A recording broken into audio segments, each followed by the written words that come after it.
Financial crime is not new. It's been a feature of society for millennium, since the concept of money was first developed.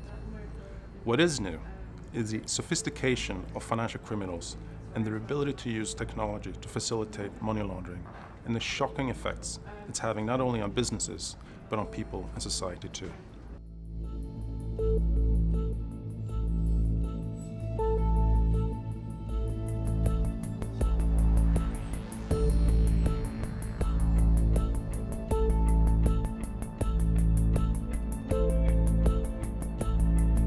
Cash still accounts for 34% of all suspicious transactions reported in Europe. But criminals are trying to go below the surface. There's no doubt that today's threat environment for financial crime is more complicated than ever in the past.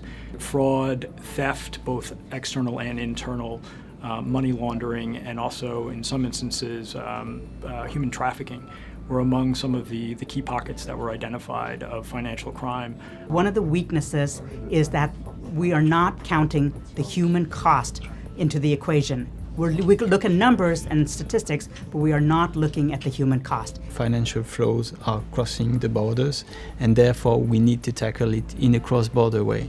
The biggest challenge is information asymmetry. What we need to see is an evolution away, from a revolution even away from where we are today, more effective strategic response, more effective tactical response, which basically boils down to two things: information sharing and partnership between the public and private sector. By sharing information between public agencies, law enforcement and the private sector, both sides have benefited from enhanced understanding of that financial crime.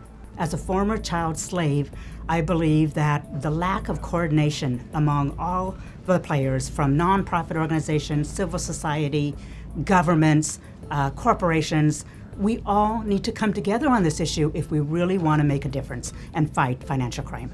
So I would say what is necessary and what are the best practices is an intelligence-led approach, such as the UK GIMLIT or initiatives in the Netherlands, where there is collaboration from the private sector and the public sector, people working together to be more effective and to share intelligence in order to detect money laundering and terrorism financing. If you think about the tools and processes necessary to combat financial crime, you need to be able to go through large amounts of data at a very efficient pace. You need to be able to make decisions at a rapid pace as well.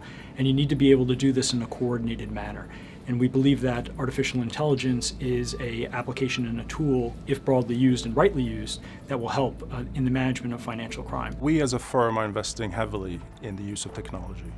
And it's all around how to make the use of big data and artificial intelligence and machine learning really to handle the complexity and the growth of large amounts of data. Part of that effort is also really around forming coalitions and being able to leverage the coalitions that we formed with Europol and the World Economic Forum, but also to work with the public sector to ensure that the best technology and the best systems are at their disposal.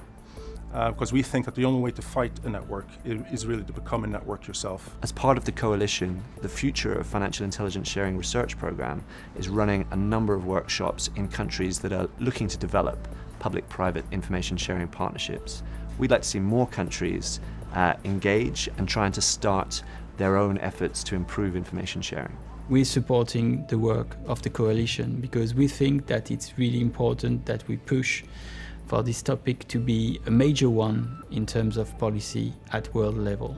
With a combination of transparency, financial intelligence sharing, and an alliance between the private and public sectors, we may be finally reaching a point where we can look on the future of fighting financial crime with hope.